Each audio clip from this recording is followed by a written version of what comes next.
C'était Jason Derulo avec bien sûr Cheat Codes, hein, le morceau c'est Morning, il est 9h08 sur les ondes de Radio Tunis Chaîne Inter, vous écoutez la matinale. La matinale. Jusqu'à 10h du matin on est avec vous et j'accueille mon invité ce matin. Bonjour docteur Eya Handos. Bonjour. On rappelle, merci d'être avec nous ce matin. Vous êtes vétérinaire et membre du comité exécutif de l'Union générale des médecins vétérinaires tunisiens. Vous venez nous parler du 13e congrès vétérinaire africain et euro-arabe, ainsi que de la journée mondiale vétérinaire qui seront donc célébrées à Tunis. Et pour commencer, pouvez-vous nous présenter brièvement ce congrès vétérinaire et quelle est sa portée ? Alors, tout d'abord, bonjour. Alors, en fait, le 13e congrès vétérinaire organisé par l'UGMVT, qui est l'Union générale des médecins vétérinaires tunisiens. Donc, en fait, ce congrès s'intitule cette année, en fait, c'est le 13e congrès, donc c'est la 13e année consécutive qu'on organise ce congrès, et il s'intitule le vétérinaire, pierre angulaire entre défis économiques, écologiques et technologiques, toujours dans le concept du One Health. Donc, en fait, le concept One Health, je vais l'expliquer très brièvement en 2 mots. C'est en fait protéger la planète et protéger l'animal pour mieux protéger l'homme. Donc, il s'agit d'un concept collaboratif entre médecins humains, médecins vétérinaires et écologistes et chercheurs pour faire face aux défis sanitaires que nous rencontrons en fait. Alors, quelles sont les grandes thématiques qui seront abordées cette année ? Alors, cette année, en fait, on va parler des pandémies zoonotiques. Donc, quand je dis pandémies zoonotiques, c'est les maladies transmises de l'animal à l'homme. D'accord. Et vice-versa ? Ou pas, ça n'existe non, pas. Plutôt de l'homme à l'animal. Voilà, plutôt de l'animal à l'homme. Ah, mais l'homme à l'animal, ça n'existe pas. C'est très rare. Pas vraiment, voilà. Il y en a certaines, il y a certaines maladies, mais pas beaucoup. On va parler aussi de la sécurité sanitaire et essentiellement dans le domaine aquacole. Donc, nous allons avoir une bonne présentation sur l'aquaculture. Alors, on a aussi l'association mondiale des petits animaux de compagnie, donc la WSAVA, qui va organiser un workshop pour les vétérinaires spécialistes en petits animaux de compagnie. Ça sera des workshops sur la chirurgie, l'alimentation et les principales zoonoses donc transmises de l'animal à l'homme et je cite en fait la maladie de la rage et la maladie de la leishmaniose. On aura aussi une partie qui va traiter donc des maladies dans le concept One Health et en fait ça sera co-organisé par en fait le centre méditerranéen One Health qui va parler donc de la résistance aux antimicrobiens et qui va parler aussi du changement climatique et de son effet sur la santé animale et en l'occurrence la santé humaine. Donc aussi on a une introduction sur et ça c'est un sujet qui me tient particulièrement à cœur, c'est en fait la conservation de la faune sauvage en Tunisie. Et en fait en général quand on parle de faune sauvage, on pense tout de suite à l'Afrique du Sud, aux grands félins, mais non, en fait on a les herbivores sauvages en Tunisie et ça sera la célébration de la conservation de l'oryx algazelle en Tunisie, donc ça sera une des sessions principales de notre congrès. Alors, est-ce qu'il y a une question que tout le monde se pose ? Est-ce que vous allez aborder une question cruciale, justement, qui se passe dans tous les quartiers de la Tunisie et dans toute la Tunisie même, l'éradication, c'est parce qu'on l'éradication, voilà, excusez-moi j'ai pas trouvé mon vocabulaire. L'éradication justement des chiens errants, on voit que ça prend une ampleur incroyable depuis des années maintenant. Après c'est en dents de scie, quand la population se révolte, il y a moins d'abattage de chiens volontaires par l'État. Quand les gens se calment et ne parlent plus de ça, on en profite pour tuer ces chiens-là à l'arme, avec des fusils. Après, il y a une partie des gens qui disent aussi oui, mais ces chiens-là sont errants, ils sont pas vaccinés, ils risquent de mordre les gens. Et il y a eu des cas aussi qu'ils ont été mordus par des meutes de chiens. c'est un fléau et un problème national hein, quand même. Est-ce que ça va être traité dans le Congrès? Est-ce que vous allez en parler? Exactement, donc comme tu viens de le dire, c'est un problème national, donc on ne peut pas organiser un congrès et ne pas en parler. Donc on organise un workshop sur les principales zoonoses transmises par le chien à l'homme. Comme j'ai dit tout à l'heure, zoonose c'est maladie transmise de l'animal à l'homme, et dans ce cadre-là, on va parler de la maladie de la rage. Nous avons d'ailleurs la responsable de la partie rage à l'Institut Pasteur de Tunis, et on va parler de comment lutter contre la rage. Donc par la même occasion, donc lutter contre les chiens errants, etc. Malheureusement, oui, on continue à faire l'abattage. Je dis malheureusement parce que moi, personnellement, je suis contre, mais ça fait partie de la lutte contre les maladies. Il y a aussi des centres de stérilisation et de vaccination qui sont mis en place dans différentes régions, et on essaye de faire un maximum. Et dans ce congrès, c'est une des thématiques qui seront abordées dans le cadre des zoonoses. Alors, quels sont les pays représentés cette année? Est-ce qu'il y a côté Afrique, monde arabe et Europe, il y a du monde qui vient? Nous avons plus de 38 pays représentés dans ce congrès. Alors c'est essentiellement, donc notre congrès, c'est le congrès africain et euro-arabe, donc on a plusieurs pays africains qui sont représentés, et donc d'autres pays européens, mais la nouveauté cette année, c'est en fait nous avons la présence du président de la Fédération asiatique des médecins vétérinaires tunisiens, et dans ce cadre-là, nous avons le projet d'organiser un accord entre notre association, donc l'Union générale des médecins vétérinaires tunisiens, et l'association asiatique. Nous avons aussi la présence du président de l'association de l'Amérique du Sud, de l'association en fait vétérinaire Amérique du Sud, qui sera présent. Donc ces deux représentants sont une nouveauté pour cette année. En plus, une pierre de coups, hein, ceux qui n'ont pas visité la Tunisie, ils seront les bienvenus, bien sûr. Exactement. Il y a un peu côté touriste, hein, quand même. Exactement. D'ailleurs, on a certains intervenants qui sont déjà là et qui sont en train de faire leur visite avant le démarrage de notre congrès. Incroyable. On va parler aussi des enjeux pour la profession vétérinaire. Le thème cette année, comme vous l'avez bien dit en début d'émission, enfin en début d'interview, évoque les défis écologiques, économiques et technologiques. Pouvez-vous nous en dire plus sur ces enjeux pour la profession ? Alors, quand je dis défi écologique, c'est on peut pas dire en ce moment que par exemple les changements climatiques n'ont pas d'effet sur notre monde et essentiellement sur la santé des animaux et aussi la santé donc de l'homme. Nous allons parler aussi de la résistance aux antimicrobiens. Donc ça c'est un défi écologique. Donc on a l'apparition de nouvelles maladies qu'on n'avait pas autrefois en Tunisie ou dans les pays européens, mais qui ont émergé. Quand je parle de défis économiques, c'est malheureusement la situation. Manque de moyens. Voilà, etc. le manque de moyens, mais pas qu'en Tunisie. En fait, il y a une difficulté un peu de la profession vétérinaire. Mondiale, à l'échelle mondiale. Voilà, à l'échelle mondiale. Et on essaye donc d'évoquer ça et de parler de ces défis.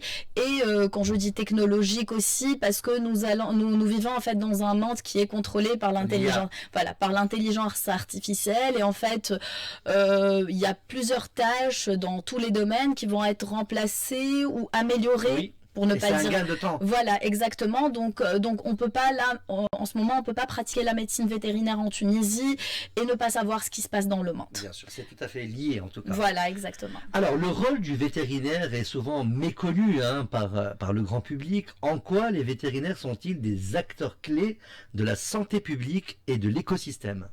Alors, donc très souvent... bonne question, hein. Voilà, très bonne question, exactement, comme toutes les autres.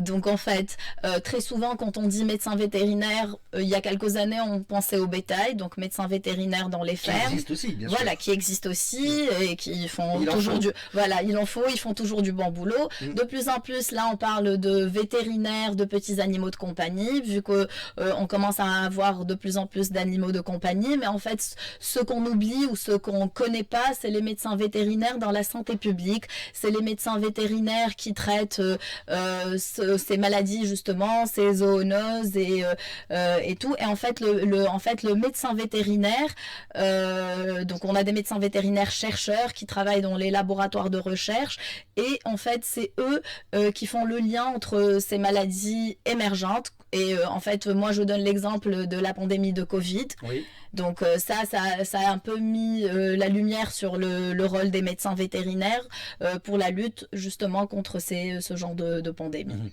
Et à Handous, quel est l'impact du changement climatique sur le métier de vétérinaire, notamment en Tunisie?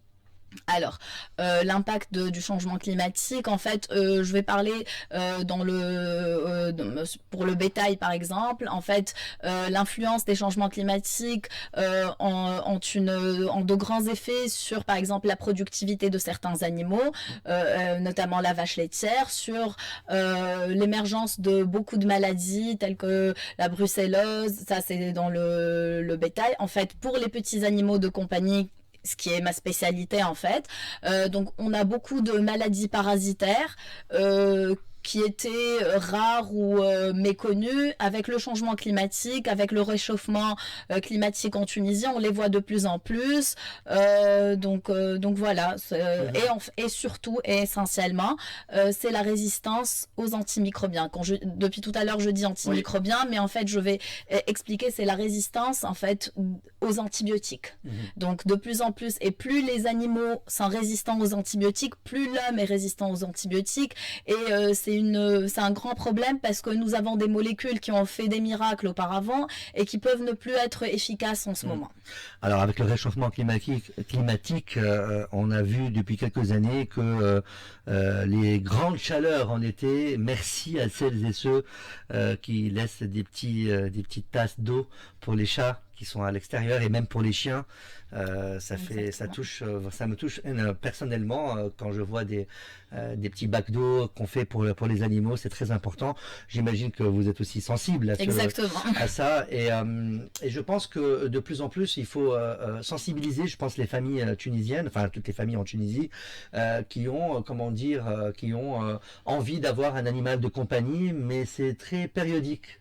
On voit qu'il y a des gens que, écoutez, c'est juste pour amuser l'enfant et puis après ils abandonnent leurs animaux de compagnie. On le voit aussi beaucoup en France, quand il y a les départs en vacances qui sont abandonnés sur l'autoroute ou qui sont abandonnés même en Tunisie, qui les laissent fuir. Justement, et puis donc c'est très important d'en parler, je pense aussi, de sensibiliser les gens par rapport à ça. C'est un animal, c'est pas un jouet, c'est une vie quand même. Exactement. Donc, alors moi, je veux bien être optimiste parce que depuis quelques années, c'est vrai que c'était beaucoup plus fréquent qu'en ce moment. En ce moment, je suis praticienne et en fait, j'ai de plus en plus de gens qui, quand ils partent en vacances, ils s'arrangent pour mettre en pension leurs animaux de compagnie et tout. Donc, en ce moment, je vois qu'il y a une amélioration. Il y a du positif. Voilà, il y a une amélioration dans ce sens. Je pense que voilà, les gens sont beaucoup plus sensibilisés. En tout cas, dès qu'ils en adoptent un animal, c'est vrai que c'est compliqué d'en adopter par exemple ou de sauver ceux de la rue, mais dès qu'ils adoptent un animal, ils sont beaucoup plus responsables, donc je suis fière de cette nouvelle génération. Bon, ça c'est top. Peut-on parler, docteur, d'une transformation numérique du secteur vétérinaire? Quelles innovations seront mises en avant pendant le congrès? Alors, transformation, tout de suite en Tunisie, peut-être que on est en cours en fait. On est au début. Voilà, on est au tout début, mais effectivement dans différentes, par exemple, dans le domaine chirurgical, il y a différentes chirurgies qui vont être remplacées, où il y a des machines qui vont améliorer notre approche. Dans le domaine en fait agricole, il y a plusieurs machines qui vont être mises en place pour la productivité laitière. En aquaculture aussi, d'ailleurs c'est un domaine qui est porteur. Il y a beaucoup de technologies mises en place dans ce sens. Et ça va être présenté un peu tout ça. Exactement. Alors nous aurons beaucoup d'intervenants qui vont parler de ces sujets. Alors on va parler de la Tunisie ainsi que de la relève. C'est important de parler de la relève dans tous les domaines, bien sûr, mais là, notamment dans le domaine vétérinaire. Quel est l'état actuel de la profession vétérinaire en Tunisie et quelles sont les attentes des jeunes vétérinaires? Alors, l'état actuel, moi j'ai envie de dire catastrophique? Non, pas, Bon, pas catastrophique. Déjà parce que on a de plus en plus de médecins vétérinaires. Donc, ce qui est une bonne chose. Donc, on commence. Moi, pour l'anecdote, moi, quand j'ai dit à mes parents que je voulais faire médecine vétérinaire, tout de suite la question était qui est-ce qui t'a parlé de ça? Pourquoi? Qui est-ce qui t'a parlé de ça? Où est-ce que tu as vu ça? En fait, là, de plus en plus, on a tous un membre de famille vétérinaire, quelqu'un qui a fait médecine vétérinaire, donc déjà. Après, les attentes des jeunes vétérinaires, en fait, on vit dans un monde qui est ouvert vers l'étranger et donc c'est vrai que avant médecin vétérinaire en fait la carrière était claire, soit tu ouvres un cabinet canin, soit tu travailles en secteur public, soit tu te spécialises en bétail, donc les animaux de production. Là, on a des jeunes vétérinaires qui s'intéressent de plus en plus au départ à l'étranger. C'est malheureux et en même temps bénéfique dans le sens où ils sont ouverts. Ils reviennent avec de nouvelles techniques, etc. Avec de nouvelles techniques, ils sont ouverts vers l'étranger. Encore faut-il qu'ils reviennent. Mais justement, on va les faire revenir. Voilà. Avec ce genre de congrès, justement, on leur présente l'opportunité de partir faire des stages, de faire un réseau, de se spécialiser, de faire un réseau à l'étranger et de revenir et de voir comment pouvoir appliquer ce qu'ils ont appris en Tunisie. Donc voilà, donc ils veulent faire plus de recherche et tout. Donc c'est ça en fait. C'est vrai que de plus en plus les jeunes vétérinaires veulent partir à l'étranger pour poursuivre leurs études et faire plus de recherche. À quoi on peut s'attendre, à quoi peut s'attendre un vétérinaire ou un étudiant qui souhaite assister à cet événement? Alors, pour un vétérinaire, c'est tout d'abord, en fait, sortir du cadre de son cabinet ou de côtoyer les confrères, de construire un réseau national et international, vu qu'on a des conférenciers de grande envergure. Ça rentre aussi dans le cadre de la formation continue, essentiellement pour les étudiants et les jeunes vétérinaires. C'est en fait... ça rentre aussi dans le cadre de l'échange de bons procédés, que ce soit pour le diagnostic ou la gestion des maladies et des défis en fait sanitaires qu'on peut rencontrer à l'échelle nationale et internationale, et aussi pour promouvoir le rôle du médecin vétérinaire dans la santé globale. Est-ce que des partenariats ou des projets concrets vont-ils émerger de ce congrès? Exactement, et je suis très contente de dire ça. En fait, nous avons un accord qui va être signé avec le centre donc méditerranéen One Health, qui est nouvellement installé en Grèce, et donc c'est un bon échange pour dans le cadre du One Health, et aussi pour les projets de recherche pour les médecins vétérinaires et chercheurs tunisiens. Je dis médecins vétérinaires, mais pas que. Donc on peut avoir des chercheurs médecins ou des chercheurs, des écologistes. On va avoir aussi la signature d'un accord avec l'association vétérinaire asiatique dans le cadre d'échanges entre la Tunisie et l'Asie. Et on a aussi un workshop organisé par l'Association mondiale des petits animaux de compagnie, la WSAVA, dans le cadre de la formation des médecins vétérinaires spécialistes en petits animaux de compagnie. Alors, un mot, on va pas laisser passer la journée mondiale quand même, hein. Un mot sur la journée mondiale vétérinaire. Quelle est sa signification pour vous personnellement? Alors, pour nous, déjà, c'est c'est comme une sorte de fête annuelle qu'on organise dans le cadre de notre congrès, et aussi c'est une initiative tunisienne en fait qui réunit tous les médecins vétérinaires. On est très content de la célébrer en Tunisie et d'avoir beaucoup de vétérinaires internationaux qui vont promouvoir la médecine vétérinaire en Tunisie. Cette année, c'est une année spéciale parce qu'on célèbre aussi le 50e anniversaire de l'École nationale de médecine vétérinaire. Qui se trouve à Sidi Tebt. Voilà. Donc on n'a qu'une seule école d'ailleurs. Une pierre deux coups alors finalement. Voilà, exactement. Alors justement, comment s'inscrire et participer au congrès? Comment ça se passe? Vous avez le site web de l'association, donc UGMVT, Union Générale des Médecins Vétérinaires. On a aussi la page Facebook de l'association, donc UGMVT, Union Générale des Médecins Vétérinaires Tunisiens. Vous allez trouver les liens pour le programme et pour l'inscription. Désolé, il y a eu un petit souci technique, mais tout va bien. Non, pas technique, un petit souci de mon côté à moi avec le téléphone. Désolé, je voulais chercher une autre question que j'avais notée. Alors, non, excellent. Hein. Donc, on peut s'inscrire. En fait, je cherchais les dates du congrès. Voilà, justement. Est-ce que je peux dire les dates et le lieu? Bien, alors, le lieu, on sait que c'est à Gamart. Voilà. On pourra pas donner dans un hôtel à Gamart. Dans un hôtel à Gamart. Mais pour avoir plus de renseignements, vous pouvez aller sur notre page Facebook UGMVT, donc Union Générale des Médecins Vétérinaires Tunisiens, ou sur notre site web, pareil, UGMVT, Union Générale des Médecins Vétérinaires Tunisiens. Donc les dates, notez-les bien.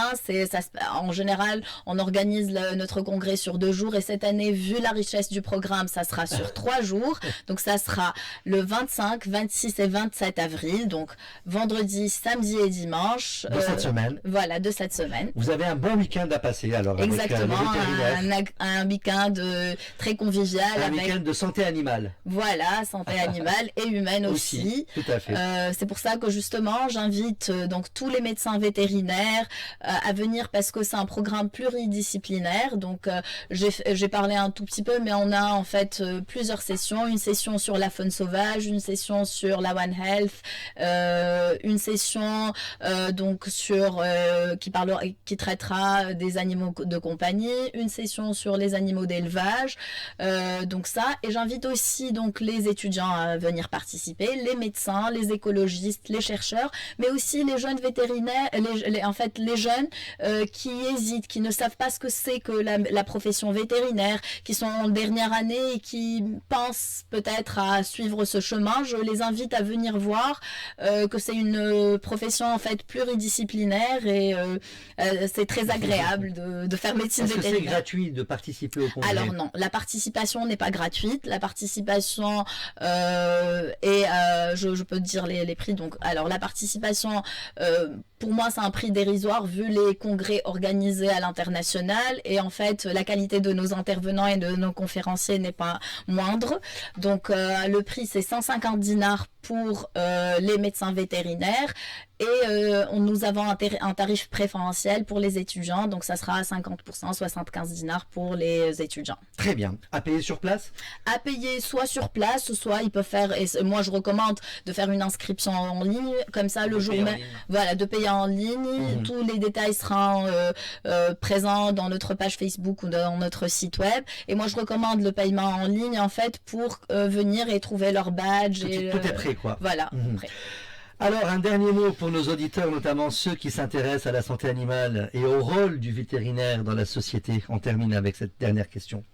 Alors, un dernier mot, je les invite à venir à ce congrès. Je les invite à se renseigner plus sur la profession de médecine vétérinaire, à valoriser cette profession, et en fait à comprendre le rôle du médecin vétérinaire, qui a un rôle crucial dans la santé globale.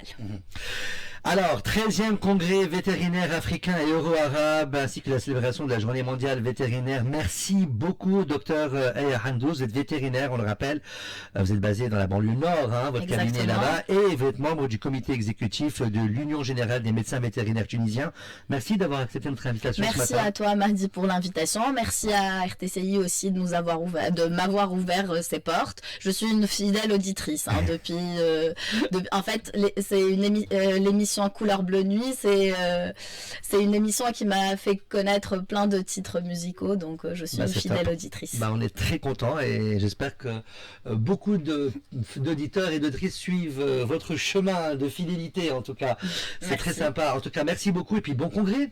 Merci. Restez avec nous dans quelques instants, hein, proverbe et expression populaire par Sahla Boujal. J'oublie le prénom, hein, j'oublie un peu.